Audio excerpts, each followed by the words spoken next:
Welcome to the Autism Empowerment Podcast, your source for acceptance, enrichment, inspiration, and empowerment in autistic and autism communities worldwide. Wherever you identify in your autism or autistic journey, Autism Empowerment is here to meet you along the way. We are an autistic-led podcast, 501c3 nonprofit charity, and publisher of Spectrum Life magazine. In today's episode, we're finishing our three-part series on Autism Diagnosis Disclosure. We'll be focusing on the pros and cons of autism disclosure for adults, when to tell, why, and how. We'll be looking at this in the context of health, education, relationships, and employment.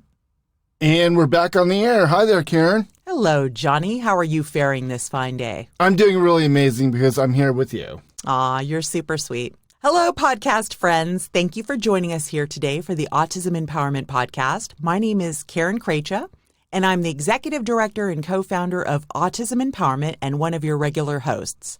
I'm here with my husband, John Krejcha, who's our Programs Director and other co-founder. John and I are partners in podcasting and partners in life. Today, we're finishing our three-part series on Autism Diagnosis Disclosure.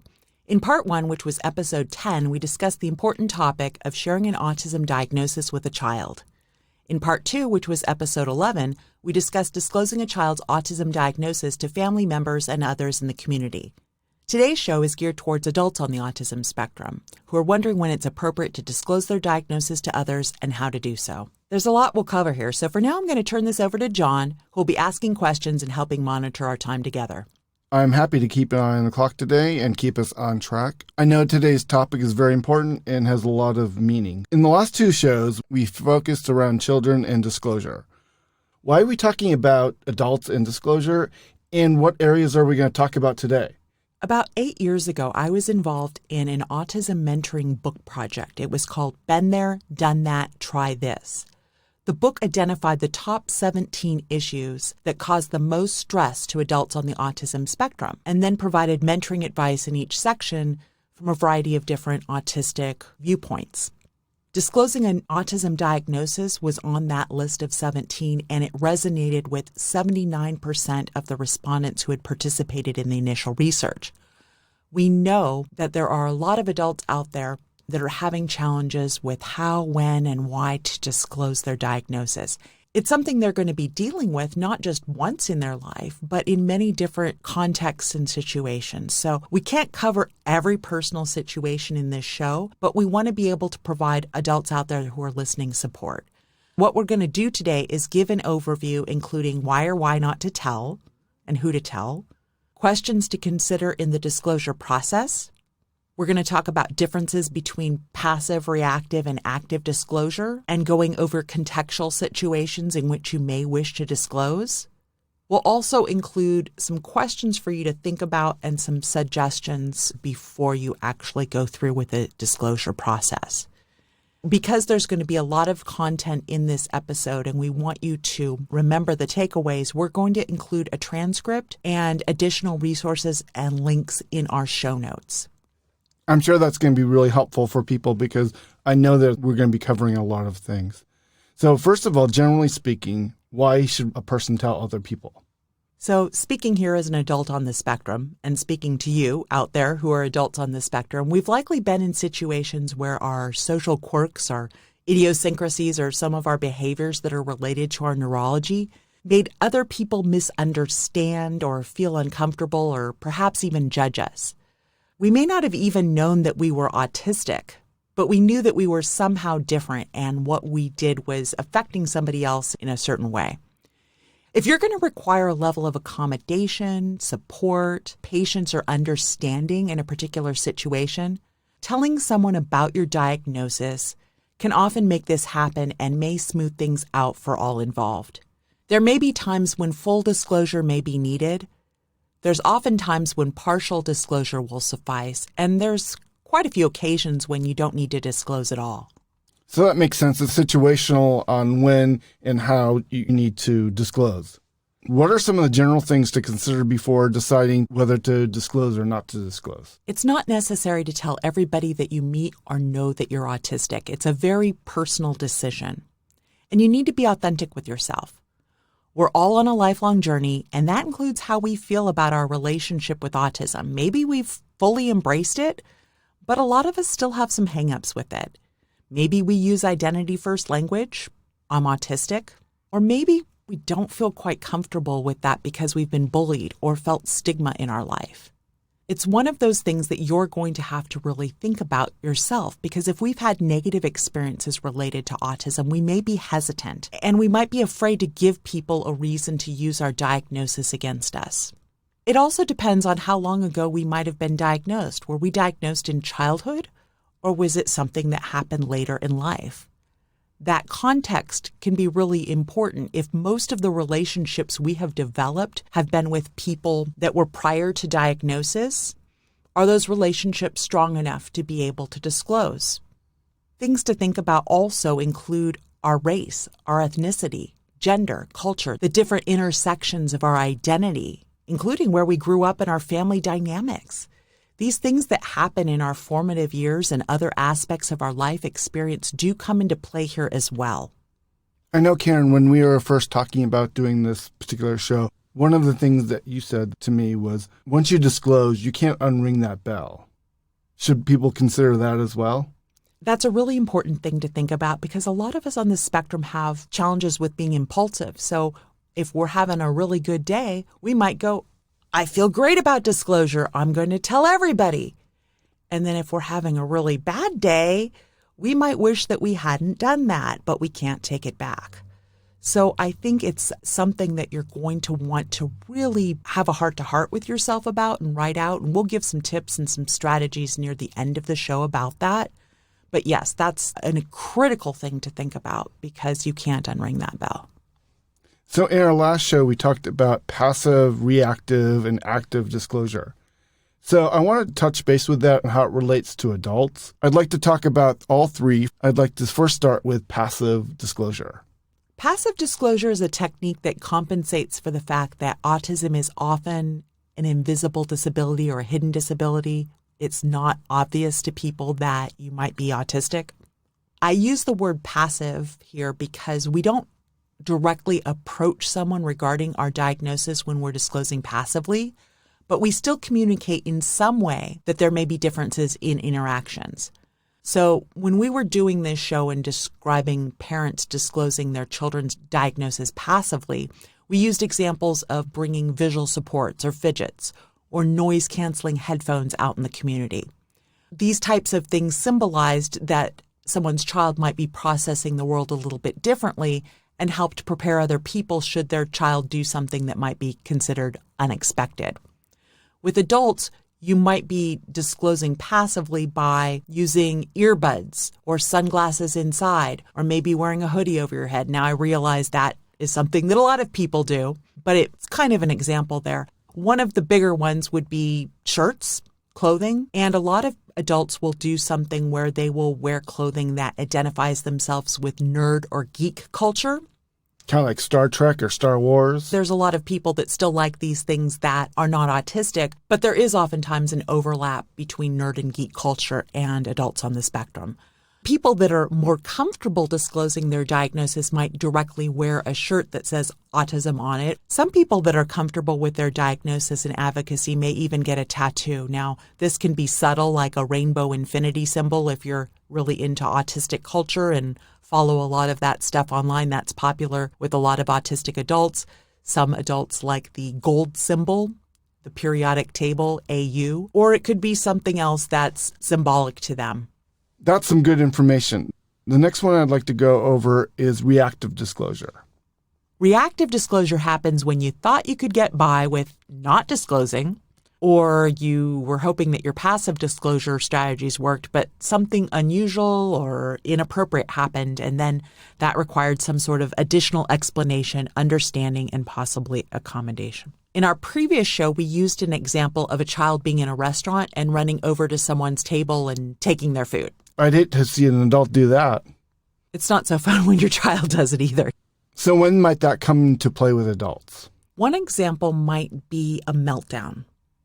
You're sensory overloaded. You're in a particular setting and maybe you burst out or you scream or you swear or you do something that shocks the people around you. And if it's a job, you may need to say something to someone or you might lose your job. If it's a relationship that you're cultivating or a dating relationship, you may need to say something in order to give an explanation and get understanding. Rudeness is another thing that happens oftentimes. A lot of us on the spectrum can be blunt. Or direct. Particularly if we're stressed and we may not recognize it. We may not understand that someone may not need to know that their breath stinks or that the dress that they're wearing makes them look fat, right? Yeah, I mean, I'm kind of tongue-in-cheek there, but in all seriousness, being on the spectrum doesn't give you an excuse for being a jerk. If you're rude or blunt on a regular basis, it may cost you relationship and job opportunities. So there may be a time when you may need to have an explanation for that. So another example of reactive disclosure would be if you're driving a car and you got pulled over for speeding. You don't want your autistic behaviors to potentially communicate that you're dangerous. For people of color, this is especially so, right? They have extra things that they potentially have to worry about. Being able to somehow disclose to an officer, not as an excuse for behavior, but as a reason why you might not look them in the eye or you might have trouble communicating, is an important thing to do. And there's something called the wallet card, which people can keep in their wallet for just this type of situation. And it explains that the cardholder's on the spectrum and that autism is a social communication disability. It has on that card, because of my disability, I might have certain types of challenges. The card's really good to be able to have because it indicates that the cardholder wants to cooperate with either the policeman or firemen or first responder, those types of situations. It gives them that opportunity to be able to get some understanding in a situation where they might not be able to find the words to do so. That's not a get out of jail free card. If you do something illegal, you're still going to have to account for that. Last but not least, let's talk about active disclosure. So active disclosure is the most common type of disclosure that we're going to be talking about in this show. That's when either verbally or in writing, you're telling someone about your diagnosis to secure an accommodation or get understanding or patience in a given situation. The key with more active disclosure is to do it ahead of time whenever possible and to highlight how your relationship with autism is going to affect your behavior or participation in some sort of setting, activity, or situation. That disclosure would also note accommodations that might help you be more successful in that situation. That's a perfect segue to my next series of questions, situational disclosure. I'd like to first talk about disclosure around your medical or dental care. So when you were first diagnosed on the spectrum, you were diagnosed by likely a psychologist or a psychiatrist. When it comes to things like mental health therapy, it's important for those types of practitioners to know so that they can best support you based on your neurology. But for most medical and dental practitioners, telling them that you're autistic without any other sort of explanation on what that means and what your needs are can be confusing because autism looks different from person to person. So when we're talking about disclosure around medical and dental care, it's good to think about in terms of accommodations. For example, are you the kind of person that has sensory overload and would benefit from the lights being turned down? Are you the kind of person that would prefer an appointment first thing in the morning or last thing in the day so that there's less people in the office? Would it be useful to have a support person or to bring in a bottle of water? You want to think about these things in advance of a crisis because when you're in extra pain, you're going to have extra anxiety. There's tools out there that can help you with this, and one is called the Aspire Healthcare Toolkit. It's at autismandhealth.org. What that does is it gives you tools to be able to plan your advocacy. They have a making appointment worksheet, symptoms worksheet. They have different checklists on what to bring to your appointments and how to handle after-visit worksheets. They also have an accommodations tool where you can actually fill out a report based on the types of accommodations that would be important to you, and then you can print that out in advance and you can bring it to your practitioner.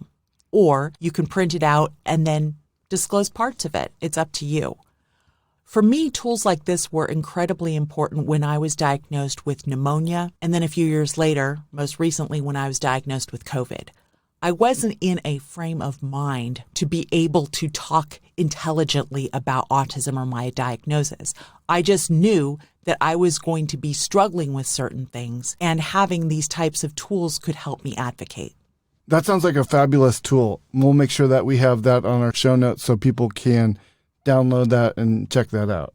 So I wanted to move on to relationships. I know we're going to talk about these briefly. Family, friends, and dating. There's so much to cover in all of these different areas. So just briefly, let's start with family. Okay, so life is really messy, isn't it? It can be. And family dynamics are often messy too. This is going to be a little different depending on where you are in life. If you were diagnosed later in life, it's going to look different than if you were diagnosed as a child, where you probably have already had disclosure to family. But of course, you may be thinking about disclosing to a boyfriend or girlfriend or spouse, that kind of thing. And also disclosing to your own children someday. But if you were diagnosed later in life, your parents may not know, your siblings might not know. Other aunts and uncles, extended family might not know, and you have a decision on whether or not you want to tell them. Since autism tends to run in families and has a genetic component, research shows, other family members may be on the spectrum too, diagnosed or not. So you have to think about how your disclosure may impact them and your relationship with them. You might find that it could be quite helpful in identifying other family members as on the spectrum, if it's something that they might feel comfortable with. You have to be sensitive to these kinds of things.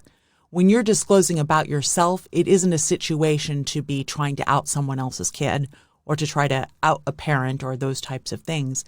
It's more about disclosure about yourself. I could see how that could help build family bonds as well.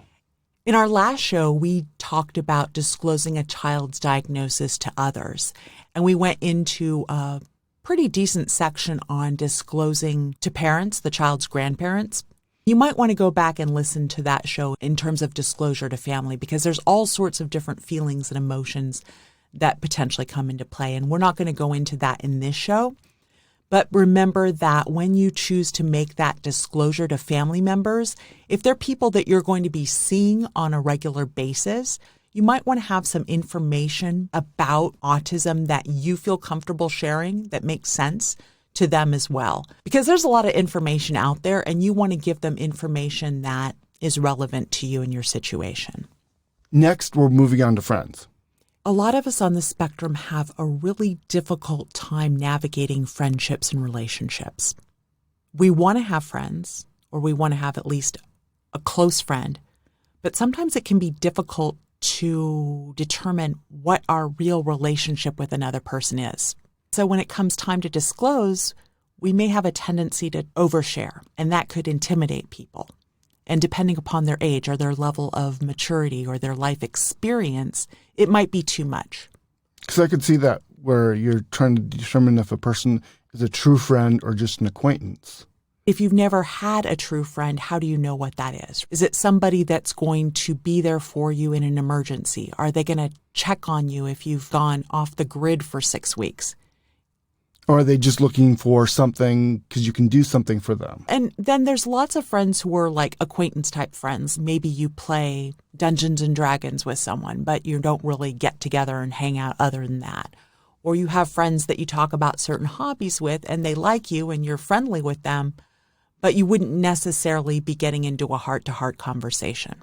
So when it comes to this topic, it's very contextual, I would imagine. It's very personal and it's contextual.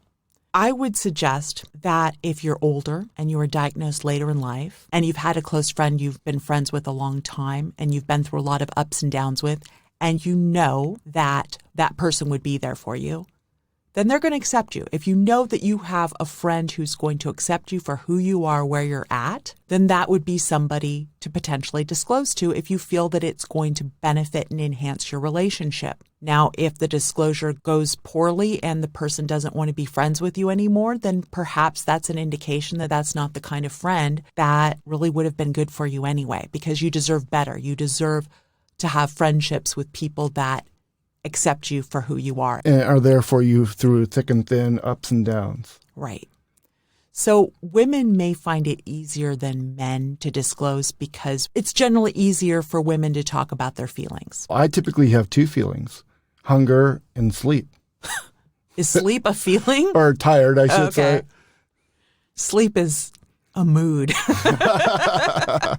Anyway, it has to be something that you feel comfortable with. For example, I know a lot of young adult men who would never feel comfortable disclosing to their friends, particularly if they grew up being bullied or if they grew up hearing that autistic was a slang word for something bad. They're not going to want to disclose to their peers. Absolutely. So it really is dependent upon the person. I wish I could give you a specific answer, but we're going to share some questions for you to ask yourself later on in the show to help you determine some of these intricacies, some of these nuances. That would be very helpful, I think, just in all of these different circumstances. Let's go on to our next section. This is one that we don't have to worry about very much anymore, is dating. Yeah, John and I have been married for over 28 years. Half of that, we didn't know I was on the spectrum, but I still had a lot of the weird quirks, right? So there was a lot of social faux pas and misunderstandings and things we just had to organically work through. Well, then you add in my neurology being dyslexic. Mm-hmm. We're neurodiverse, but this isn't about us. This is about you, right? So dating. If you're out there looking to date another person, when first dating, most people don't mention their diagnosis. It would be quite rare, right? Because the thing is that autism is on a spectrum and people are diverse and unique. And if you've met one person with autism, you've met one person with autism. So if you're on some sort of dating website, you probably will not include that in your profile unless it's a neurodiverse type of dating site. Casual acquaintances don't need to know, and it might just be kind of awkward to dump it on them. If you're part of a neurodiverse social club or a group or an autistic support group, well, it's not a big deal because very likely the other people there are going to be autistic too. Dating someone within that group, disclosure really isn't a big thing. To that point, a lot of autistic people have a sense for others who might be autistic. So even if you don't disclose, if you happen to find someone that is similar to in neurology, they may just know. So that's something to think about. Close romantic relationships that you want to develop into something long-term. You're going to want to disclose at some point because you shouldn't be ashamed of who you are. Your authenticity is important. But how to go about doing that can be very fearful because you don't want to lose that relationship. As I mentioned before, when it comes to close relationships, including romantic ones, if someone doesn't accept you for who you are, which includes your autistic neurology, then they're not going to be the right life partner for you. But disclosing this may be a very anxiety-provoking thing, so you might want to have external feedback from someone who knows you that you might be able to practice with and who can give you honest and supportive feedback. If you're in therapy, that might be your therapist. If you have a friend who already knows that you're on the spectrum, it might be that person. Practice, practice, practice, right? And we'll go over that later. The next area I'd want to be talking about is disclosure in higher education. Could be either a college, university, or some type of trade school. Are there protections in college like students have under an IEP? Once a student is out of high school or out of a transition program from high school, they need to become their own advocates. The Individuals with Disabilities Education Act, also known as the IDEA, that no longer applies. That only applies up until age 21 unless a student graduates and leaves the school system sooner. What comes into play now is the American with Disabilities Act and Section 504 of the Vocational Rehabilitation Act.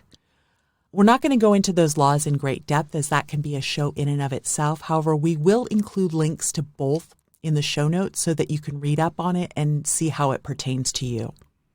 From an educational standpoint, though, these laws are designed to protect individuals with disabilities from disability-related discrimination and to ensure that as a student with a disability, you're not denied access to appropriate services or supports that could be necessary to meet your needs or would be available to students without disabilities.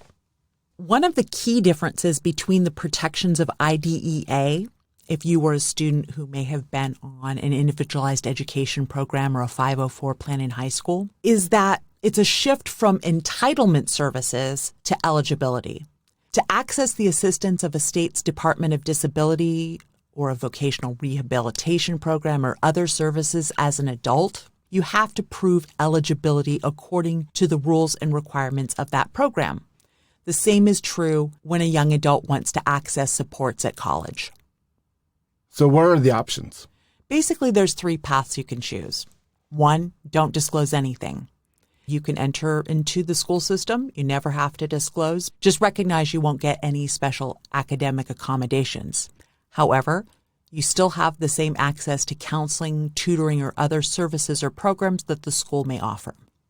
The second choice would be to disclose on a case-by-case basis. You might want to disclose to a specific professor or a teaching assistant or someone you felt could understand you or work with you better if they knew. The third option would be to disclose formally, and in order to do so, you'll need to bring evidence of your diagnosis to the Office of Disability Services on campus. If you're eligible, you can then arrange for accommodations. All colleges are required by law to provide certain supports and services to students with learning disabilities.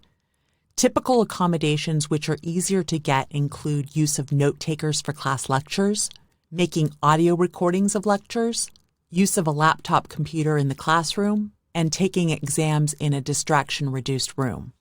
More difficult to get might be extended time on papers and projects. This is something that would have been very common in high school, but not so much in college. It's typically not given on an ongoing basis, but it may be allowed, for example, if you had an acute medical or psychological episode, something along those lines. Course waivers and substitutions. A college may choose to give these, but they're not required to. And then alternative exam formats, such as an oral exam versus a written exam. Colleges typically don't grant this. What is provided is going to depend on the college and your actual needs as a student, which is going to differ depending upon the type of class and your abilities. Yeah, but I've heard stories where professors aren't providing accommodations even with a disclosure. Yes, and it really does depend upon the situation, and students may not understand specifically what accommodations that they're allowed to have. Remember, it's not an entitlement situation, it's an eligibility situation. So you want to approach things from a positive advocacy perspective. You don't want to demand something or say you're entitled to something because of your disability. A better approach is to explain that you're really looking forward to their class and you want to do the best you can. And in order to do so, a certain type of accommodation might be really helpful. That's a good suggestion. Another part of college life is when you get together with friends and also roommates and classmates. Can we touch on that a little bit? Absolutely. So whether or not you disclose your diagnosis through an Office of Disability Services, that disclosure on campus is really a separate and personal decision. A lot of students keep their diagnosis hidden from fellow students, while others might speak openly as an autistic student, perhaps even in the context of sharing their perspectives of a person on the spectrum in a class. We spoke to a college-age student before the show about this. This person made a decision to disclose to the Office of Disability Services, but not to disclose their diagnosis to classmates or roommates or other people on campus. We asked why, and they told us they had been diagnosed when they were a child and had gone through an IEP process in school. They'd seen a lot of reactions and bias that people had in relation to disabilities. Even though there's autism acceptance and awareness education out there, their impression was that people still didn't have a really good understanding of autism. They said that there's still this idea with a lot of their peers that people with autism are either people that are severely impacted with intellectual disability, or they're some sort of autistic savant who has these amazing skills, these splinter skills. And that really didn't fit them. So they described it as a little bit of a dance where they would practice advocating for themselves, but it would be selectively or situationally. For example, I tend to get a lot of headaches with bright lights, so I sometimes wear sunglasses inside. or if they were going to the cafeteria. Certain smells or noises annoy them, so would it be possible to sit further away? That kind of thing. When it comes to disclosure, it is such a personal type of thing. As far as the roommate situation goes, generally speaking in dorms, they have roommate matching questions, and you want to fill those out in advance as completely as possible, particularly if you have preferences on certain habits where you can lean into what works for you and what doesn't. The last area that we're going to talk about is employment. Within the autism communities, unemployment and underemployment are huge issues. What are some of the protections the people have? This is such a tough issue, John. So many people within the autism community are looking for work, and it's so difficult to find work. In fact, in that book that I mentioned earlier, 83% of the people that participated in the research said that finding and keeping a job was one of their top stressors. Oftentimes, people get stuck in the interview and hiring process. They're not sure whether or not they should disclose on their applications. And sometimes employers ask questions on applications or in interviews that are illegal, and that becomes an incredibly stressful, what do you do in that type of situation? I want to talk briefly about the Americans with Disabilities Act and the Rehabilitation Act of 1973.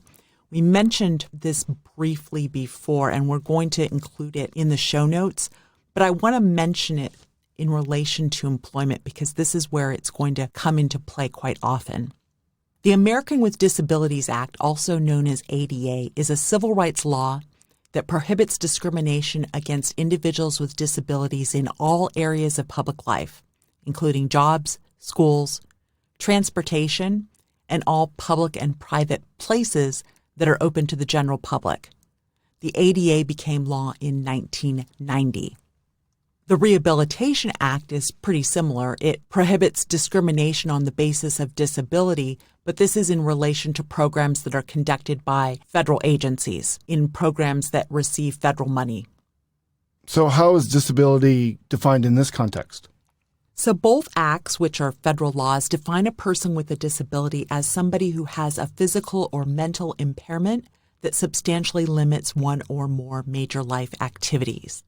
What you need to know is that if you have an autism diagnosis, that qualifies. Is there anything else important to know here?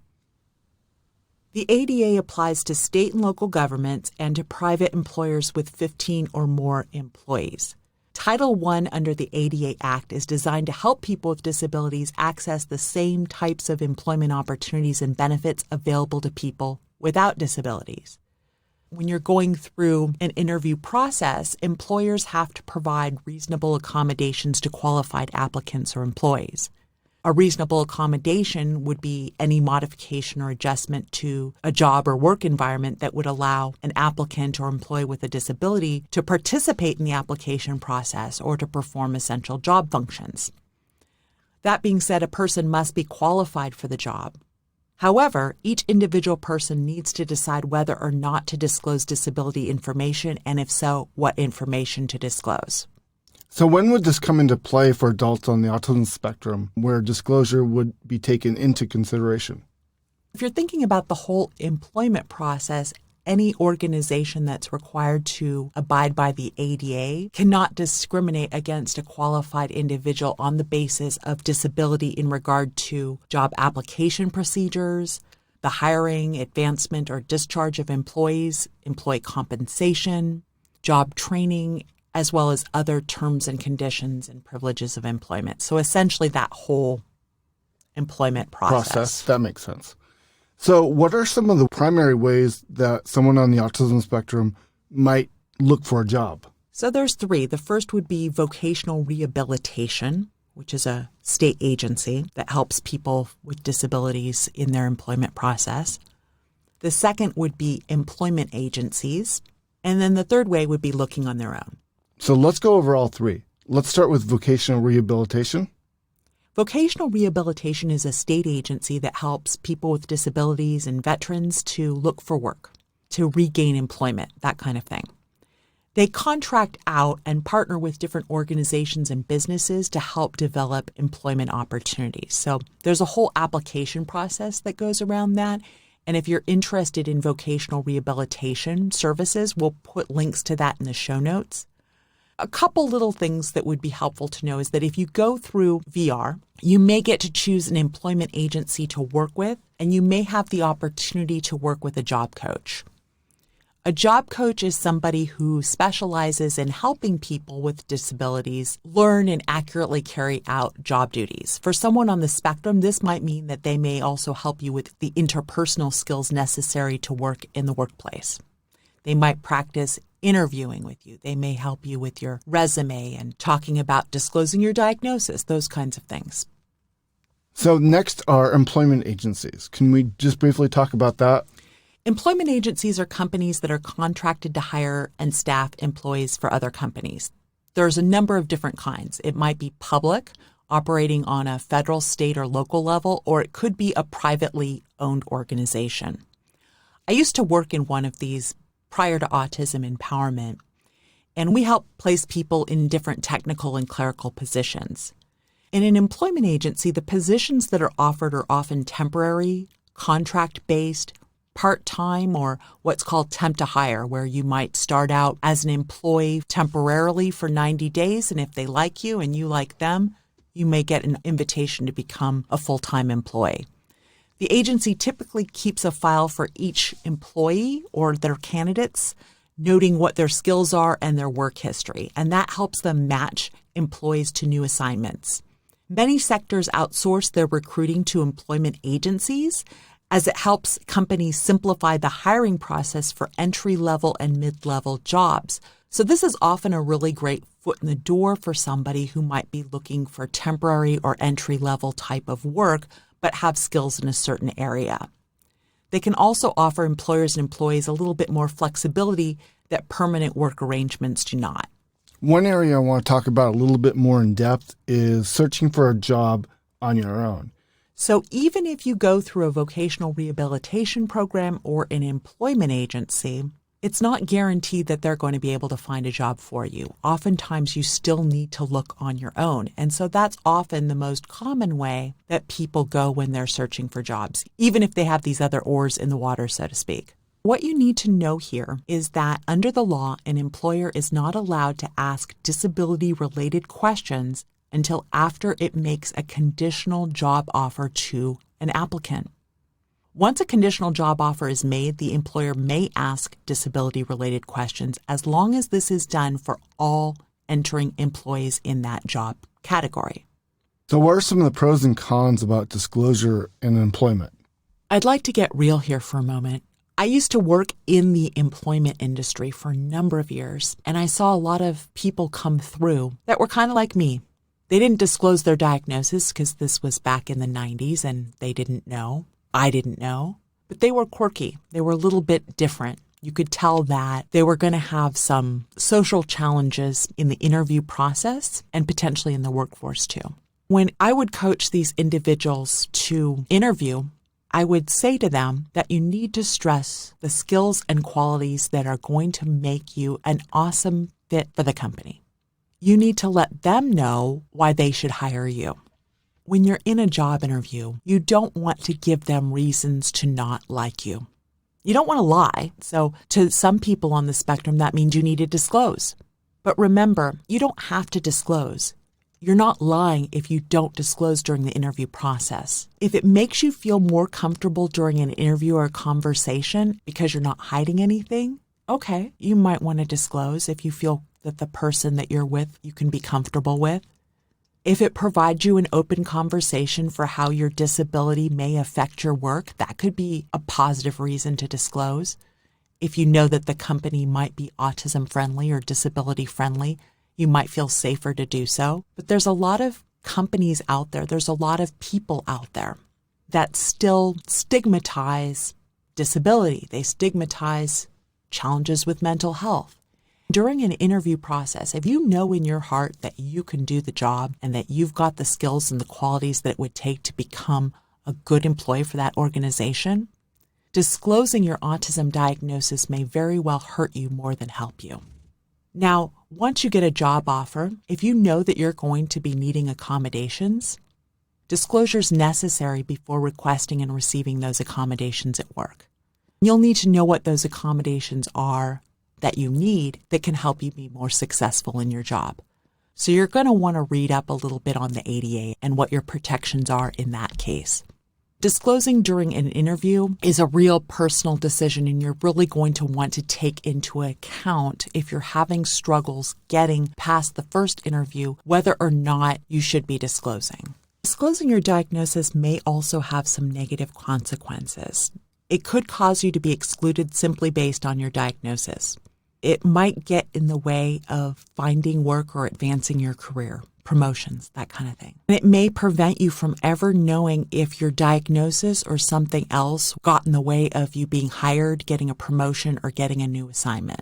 Too much emphasis on diagnosis, if you're the kind of person who may overshare or go into too much detail, especially if you're nervous, that may distract from the discussion of your talents and your gifts and your abilities. Oftentimes, an employer may not know that much about autism and only what they've seen in the media. If they're a good doctor fan, that's how they might picture you. So if you're going to choose to disclose in that situation, you may want to come in after being hired with educational materials that can help your employer and the other coworkers or staff that you might be sharing with to understand it and know how to offer support. So those are really good pros and cons as far as employment goes. So I want to transition a little bit to just generally speaking about disclosure. If someone chooses to disclose in pretty much any setting, what questions should be important to them to ask first? So now we're getting into the point of the show where we've covered employment, we've talked about education, we've briefly covered medical and family and friends.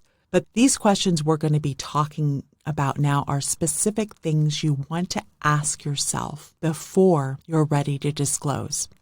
Issues of disclosure are closely tied to the concept of self-advocacy. If you decide you want to disclose your diagnosis, you need to ask yourself if you understand how autism pertains to you in your life. Are you able to talk about it and discuss how it may positively or negatively impact you, whether that be in work or school or a relationship? So that would be the first thing, that area of self-knowledge. The second thing, as you're looking to disclose and who to disclose to, would be, why do you want that particular person to know about your diagnosis? Would your disclosure deepen an understanding and intimacy in a personal relationship? Would it strengthen your friendship or romance? Would disclosure possibly improve a professional relationship?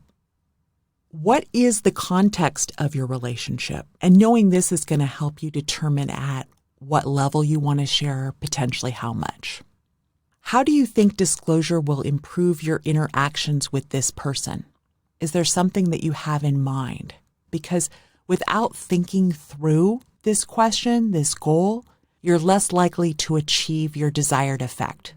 This should not be an impulsive decision. Are you prepared to ask this person to support you in a different way because of the new information of disclosure? If so, are you able to be specific with the person about what it is you need? For example, if you're hoping to better a relationship with someone you're dating and you're hoping that relationship will improve with the disclosure, it's important to be able to explain specifically how you were hoping that the person would use the new information. Because if you don't tell them, they might be unsure about the purpose of why you told them and how they can help. What are the risks of disclosing to this person? Big one. What are the risks? Now, we don't want you to get into a paralysis of analysis where you get so stuck thinking about this that you're never able to move forward. But if you're thinking about disclosing to someone you don't know well, such as a coworker or employer, anticipating their reactions can be difficult. So by exploring this question, it can help you plan for that possibility of a negative or confusing reaction and think of things that you might want to say if it doesn't go the way you initially intended. John, as you said before, you can't unring the bell once you've told someone. And different factors will come into play with this, both your age and their age, maturity factors, life experience. So sometimes there might be a way that you can partially disclose a need that you have related to your diagnosis without actually bringing that up. Sometimes that's a way to start to see whether that person might be someone that you may want to disclose to in more depth. Finally, what are the risks of not disclosing? What I mean there is if you don't disclose, will others pick up on the nuances of how autism impacts your behavior? And how might they interpret any quirks that are left unexplained? So if you're the kind of person who might rock back and forth or might vocally stim or pace back and forth, those are things to take into consideration, particularly if it's something that will likely end up happening in a work or a roommate type of situation. Things to think about on how you might want to explain that and if you feel you need to. Those are all great questions, and I think what we can do is post all of these questions also in the show notes for people as well. So I have one more question. What about tips on how to disclose? Practice, practice, practice. Hey, I heard that earlier, didn't I? Yeah. So in that book that I mentioned earlier in the show, Been There, Done That, Try This, I was actually one of the autistic mentors who happened to contribute to the section on disclosing a diagnosis. And I also wrote an article in Spectrum Life magazine about that, and I'll include both of those links in the show notes. But practice, practice, practice was one of the suggestions that I gave, because when you're disclosing something as personal and important as your diagnosis or how autism impacts you, it makes sense to practice the information that you share. Particularly if you're like me and you're the kind of person who has challenges getting what's in your head out of your mouth in an understandable way. I tend to make a lot of social faux pas. Perhaps some of you out there can relate. Take time to assess your thoughts and feelings about being on the autism spectrum, about being autistic. If you're at a point where you comprehend and are accepting of the differences which make you unique, it's easier to talk authentically about that, and it helps other people respect and understand you. You're not apologizing for your autism. You're not apologizing for being autistic, but you're giving people reasons why certain things might be challenging for you or certain reasons why things might be easier for you. If you're not sure what to say, it's helpful oftentimes to write it out in advance. Then once you write it out, read it aloud. When you do that, did you convey what you intended? Did you give too much information? Did you give not enough? Do you know? That's a hard thing to be able to figure out. But if you know, looking at that, I meant to disclose a couple sentences and I wrote a couple pages, or I just gave a sentence, hey, I'm autistic, and didn't say anything else, that's not necessarily going to be the right amount of information. So the amount of information that you share will vary by person and by situation. One thing that's helpful is to role play your disclosure. If you have a trusted family member or a friend, someone on the spectrum, try it with them first. Then try it separately with someone who's not autistic. Ask each person to react to you in different ways, both positively and negatively, and then ask for their feedback afterward. Timing is also very important. You don't want to disclose your diagnosis during an argument. You want to try to be aware of the mood of the people with whom you're talking with. I know that's easier said than done, but you want to try to pick a positive time or a neutral time to share. After you disclose, realize that no matter what the result, your act of sharing was a gift from you, and it was something of advocacy and courage. So give yourself credit for that. It's not an easy thing to do. It's never been easy for me. It does get easier over time, but it really does depend on the person you're trying to disclose to. So give yourself that credit and know we're rooting for you. You've got this. I have to just say, wow, the whole show was packed full of stuff again. And each time I'm amazed at what comes out of your mouth, and I'm blessed to be here with you. Before I turn this back over to you to close us out, I want to thank you. And I also want to thank our listeners for listening and also for subscribing. So I'm turning this back over to you now, Karen, to close us out. Thank you, John. I really appreciate you being here with me for this. This is not something that's easy to talk about. As an autistic adult, I've had to disclose so many different times in my life. I just feel for our listeners out there because it's such a vulnerable thing to go through. Disclosure of your autism diagnosis and how much to disclose is a personal decision. Disclosure may be a tool of self-advocacy and authenticity that you can use to deepen relationships and receive accommodations and support services. When used as a tool of advocacy and explanation, it can promote a positive attitude toward autism on the part of others and promote autism acceptance in our society. We all have the power within us to be ambassadors of autism acceptance. However, sometimes we may not be in a place where we're comfortable in our disclosure. That's okay. It's your journey, and when it's time for you to share, you have an autism empowerment community here to meet you along the way. We appreciate you hanging out with us and thank you for your time. You've been listening to the Autism Empowerment Podcast. If you'd like to get connected with our community as well as all the great support and content we have planned for the future, please hit the subscribe button and visit www.autismempowermentpodcast.org for show notes, transcripts, social media details, Spectrum Life magazine, and more. We provide these shows for informational and inspirational purposes. However, they're not meant to substitute for medical, legal, or professional advice.